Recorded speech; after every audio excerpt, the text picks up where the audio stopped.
There are so many beautiful greens in watercolor paints, and if you're like me, you want to buy all of them and try them out. But the bummer is when you get them into a painting, sometimes they look fake, unnatural, just not realistic. So in this video today, I'm going to show you how you can change your greens either before or after you've already painted them to make them look more realistic. Let's go. Learning color theory is not always everybody's favorite thing to do, but it's really helpful for you in mixing colors and choosing colors that go well together in your painting. I think it's always important though to do a sample or do a test before you commit to using a color in a painting.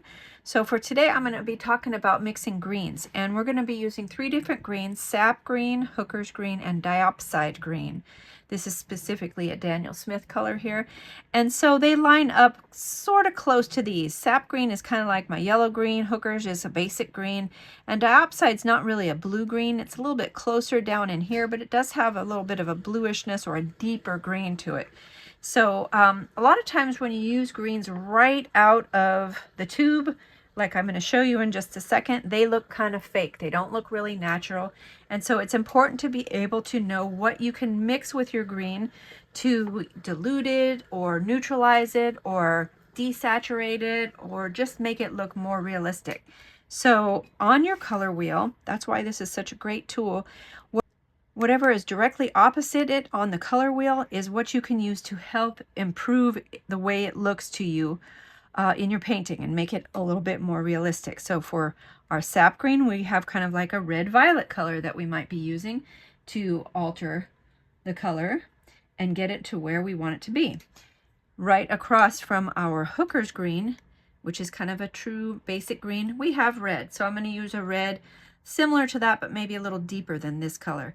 And then here where we have diopside green, which is kind of bluish, but more like here, we're going to look at a color which is hidden right now.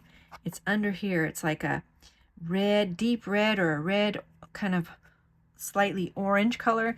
And if you learn to use these as well as colors like yellows, blues, or grays, you'll make your greens look much better and much more realistic. So let's give this a go. Remember, we learned that sap green is close to like a red violet. So I'm going to give you a little bit of sap green on here, right? Here it is. This is about the consistency of maybe coffee, so kind of full strength, right? And let's let that set up there for a minute. And then I'm going to put next to it hooker's green. So that's our basic middle of the road green color. Looks like this. This one to me, whoops, I got a little chunk in there. This one to me always looks kind of fake.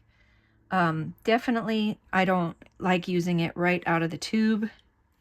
Sorry, I should have done a better job of getting my little chunks out of there, but we'll deal with that. That's okay.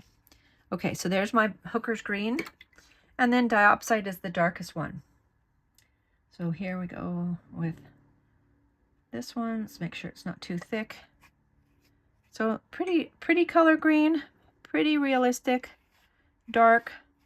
But now, in order to be able to make changes to these, you're going to either glaze or layer over the top of them once they're dry, which is probably the safest and most predictable way, or you can work with them while they're still wet. I'm going to show you both ways. So doing it while it's still damp, you are living on the edge of getting a possible bloom on your paper, which looks like a piece of cauliflower. So I'm going to put a little bit of that kind of red violet that we saw right over that section. And then with hookers, we used kind of a truer red, like a basic red. Let's see, where's my color? It's right here. That's going to go right here. It's watered down. It's kind of diluted, so it's not full strength. It's not like I'm just sucking in a bunch of red there. And then we want to use a deeper red because our green is a deeper color, so I'm going to use a deeper red. Whoops. If you get a little too much paint on, this is why you do practice. You can rinse out your brush and kind of work that in a little bit. Now, you can, because you watched me do it, you're going to be able to tell that there's red over the top of this, especially on this one, because there's just a little bit more than what I want. But what it does is it kind of neutralizes that green in the middle. So now let's let this dry and see what happens when we do this on top of dry paper, and you'll see a little bit more predictability, no blooming at all. So let's pause this for a second while this dries. Okay, so everything is nice and dry. You can see I did a pretty decent job here. I did not get the blooms that I was expecting. So if you try it on yours and you get blooms, that's because whatever was on your brush is wetter than your paper is here. So that's why you get a bloom. That's a whole other story, and we'll do that another day. But here we go. Let's go back to the sap green. Remember that one? We were going to go with something like a nice red violet. So I'm going to take my same brush and completely dry paper. So now I can be more precise. I can be a little more careful. I know I won't get blooms. I don't want to go with too many brush strokes over the top of this because what that'll do is possibly disrupt the paint underneath. Let's get that little out of there and mess around with the color, maybe even lift it and kind of create like a hole or an opening that we don't want. So try to have as few brush marks as possible. Our hooker's green in the middle, we use kind of the basic red for that one. And here it is right here. Again, if you have too much on, you'll know right away, and just dilute your brush with a little bit of water. Trying to have as few brush marks as possible.